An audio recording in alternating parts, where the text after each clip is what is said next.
High,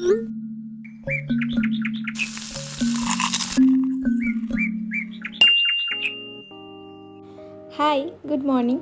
আগের ব্লগটা যেখানে শেষ করেছিলাম তোমাদের বলেছিলাম যে আমার এক্সাম পড়ে গেছে মুর্শিদাবাদে, তাই হুট করে যেতে হচ্ছে। আর একদিন আগে রাতে জেনে তারপরে টিকিট করাটা অসম্ভব হয়ে গেছিলো, তাই ভীষণ কষ্ট করে আসতে হয়েছে। আর এখানের মুর্শিদাবাদের গরম সম্পর্কে তো কাউকেই কিছু বলে দিতে হবে না আলাদা করে। সেই ভোর 4টে থেকে দুপুর 3টা পর্যন্ত এই ট্রেনের ঠাসাঠাসি আর দমবন্ধকর গরম সহ্য করে আমরা এসে পৌঁছলাম মুর্শিদাবাদে। যখন এসে পৌঁছলাম তখন প্রায় 4টা-5টা বাজে। ট্রেন খুব লেট করেছিল, খিদেও খুব পেয়ে গেছিলো, আর হোটেল রুমে ঢুকতে ঢুকতে প্রায় সন্ধ্যা হয়ে গেছিলো। তো সেই জন্য এসে আর তখন ভাত খাইনি, তখন চা পকোড়া ফকোড়া এসব খেয়ে নিলাম। তারপরে আমাদের পরের দিন এক্সামের জন্য অনেক কিছু রেডি করার ছিল, খাতা বানানোর ছিল, টিএলএম বানানোর ছিল, ওইগুলো ঘরে বসে বসে বানালাম আমরা দুজনে মিলে। এর আগে যখন মুর্শিদাবাদ এসেছি, এর আগের বার যখন এসেছিলাম তখনও আমি 2টো ব্লগ বানিয়েছিলাম, তো তোমরা তখন দেখবে। তখন প্রচণ্ড ঠান্ডা ছিল, এত ঠান্ডা ছিল আমি ভাবতেই পারি না যে মুর্শিদাবাদে ওই রকম ঠান্ডা পড়ে। আর এইবার ঠিক তার অপোজিটটা হয়েছে, এবার ভীষণ গরম পড়েছে। আমি গরমে এসেছি মুর্শিদাবাদে, খুব কষ্টও হয়েছে গরমে, কিন্তু এইবার যে গরমটা দেখলাম এটা আমি ভাবতেও পারিনি। অসহ্যকর, বলে বোঝাতে পারবো না এই গরমটা আমি। যাই হোক, রাত হয়ে গেছে, এবার খিদে পেয়েছে, ভাত খেতে হবে। সেই জন্য আমরা খাবার খাওয়ার জন্য নিচে চলে এলাম। আর আমরা যখন মুর্শিদাবাদে আসি তখন এই হোটেলটাতেই বেশিরভাগ টাইম খাওয়া দাওয়া করি, আর থাকার প্রয়োজন পড়লেও এখানেই থাকি আমরা। আর আমরা মুর্শিদাবাদে এতবার এসেছি যে এনাদের সাথে একটা চেনা পরিচিত হয়ে গেছে। তো অচেনা জায়গায় এসে কিছু পরিচিত মানুষদের সাথে থাকাটাই সেফ, তাই না? তো সেই জন্য এখানেই থাকি, অন্য কোনো হোটেল দেখিও না। আর আমরা যেই জায়গাটাতে আমাদের কলেজটা, সেখানে হোটেল বলো বা যে কোনো কিছুই খুব কম আছে। আর এইদিকে আমাদের রাতের খাবার চলে এসছে, সেরকম কিছুই না, শুধু ডাল ভাত লেবু। আর এইটুকুই যে জুটেছে এটাই অনেক, কারণ ওই বললাম না এখানে সমস্ত কিছুই খুব কম। আর রাতে খাবার বলতে এরা বেশিরভাগটাই রুটি তড়কা চিকেন এইসব করে। আর আমরা একদমই রুটি খেতে চাইনি, কারণ সারাদিনে একটুও ঠিকঠাক করে খাওয়া হয়নি, তো দিন শেষে তো একটু ভাত খেতেই হয়। তো সেই জন্যই বললাম যে একটু কষ্ট করে আমাদের জন্য ভাত করে দিন, শুধু ডাল দিয়ে দিলেও হবে। তো চিকেন ছিল, চিকেনও নিইনি, এত গরম, এই গরমে চিকেন ফিকেন খেতে ইচ্ছা করলো না, তাই একদম শান্তভাবে ডাল ভাত খেয়ে আমরা চলে গেলাম। রাতে গরম থাকুক যাই থাকুক, সারাদিন এত টায়ার্ড ছিলাম যে সুন্দরভাবে ঘুমিয়ে আবার ভোর 5টা বাজতে বাজতেই আমরা উঠে পড়লাম।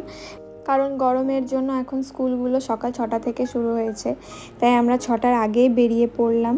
আমাদের কলেজের সামনে একটা কদম ফুলের গাছ আছে, একদম পুরো গাছটা ভর্তি ফুল, এত সুন্দর লাগছিল দেখতে।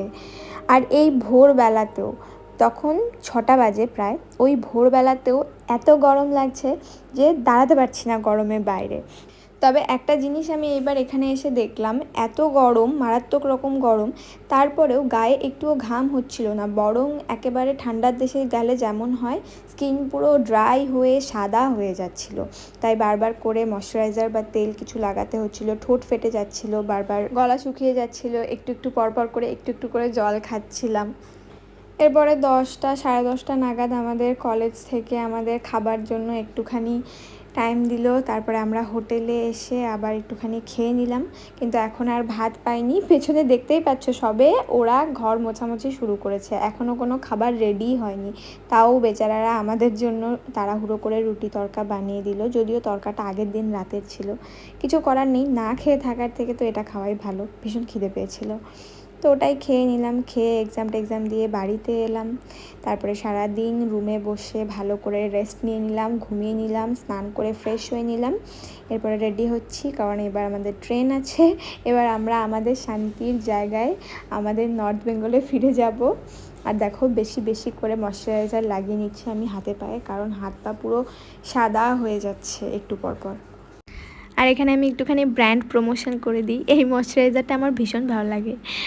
মজা করছিলাম, ব্র্যান্ড প্রমোশন না, আমার পার্সোনালি খুব ভালো লাগে এই ময়শ্চারাইজারটা। এটা লাগালে পরে ওই যে স্কিনের ওপর যে ওই সাদা দাগটা হয়ে যাচ্ছিলো টানলে, ওটা হচ্ছিল না। এছাড়া তেল ফেল লাগালেও একটু পরপর কিন্তু ওরকম দাগ হয়ে যাচ্ছিলো।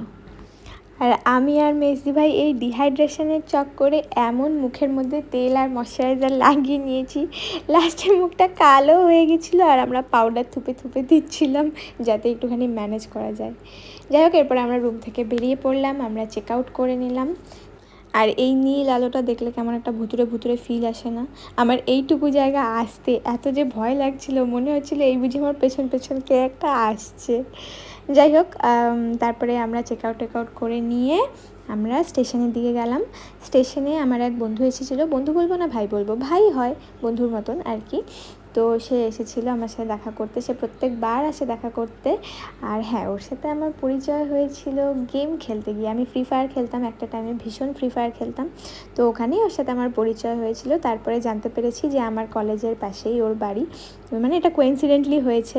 তো ভীষণ ভালো লেগেছে। তারপর থেকে আমি যতবার মুর্শিদাবাদ গেছি, ওর পক্ষে যতটুকু সম্ভব আসার, ও ততটুকু এসে দেখা করে যায়। আর রেজাল্ট নেওয়া ছাড়া হয়তো আমাদের আর আসার প্রয়োজন পড়বে না। যদি আমাদের ভাগ্য ভালো থাকে তাহলে তো আসার প্রয়োজন পড়বে না। তাই জন্য একটুখানি হোটেলটা ভালো ভালো করে ঘুরে ঘুরে দেখছিলাম, একটু ছবি টবি তুলে রাখলাম, যে স্মৃতি আমরা এখানে আসতাম, এই হোটেলটাতে থাকতাম। যাই হোক, এরপরে ট্রেনের অপেক্ষায় আমরা বসেছিলাম, অনেকক্ষণ পর্যন্ত বসেছিলাম। ভীষণ বোর লাগছিল, গরম লাগছিল। আর স্টেশনটা একেবারে আমাদের ওইখানকার স্টেশনগুলোর মতন, পুরো ফাঁকা, কোনো লোকজন কেউ নেই। এটা হচ্ছে ওই যে নিমতিতা স্টেশন। এই স্টেশনেই নামি আমরা। নিমতিতাতে সবসময় নামি না, কিছু সময় ফারাক্কাতে নামি, মানে নিউ ফারাক্কাতে নামি, আর কিছু সময় এখানটায় নামি, আর সুবিধা অনুযায়ী নামি। যাওয়ার সময় বেশিরভাগটাই আমরা এখান থেকে যাই, তিস্তা তোরসাটা পেয়ে যাই নিমতিতা থেকে, তো এটাতে চলে যাই। আর আসার সময়টা ফারাক্কাতে নামি, কারণ আসার সময় ট্রেনগুলো নিমতিতায় দাঁড়ায় না, তখন নিউ ফারাক্কাতে নামতে হয়। যাই হোক, এই ছিল আমার মুর্শিদাবাদ যাত্রা। ভিডিও ভালো লেগে থাকলে অবশ্যই একটা লাইক করে দিও, আর চ্যানেলে নতুন হয়ে থাকলে সাবস্ক্রাইব করে দিও। দেখা হচ্ছে নেক্সট কোনো ভিডিওতে। আজকের জন্য এতটুকুই, শেষ।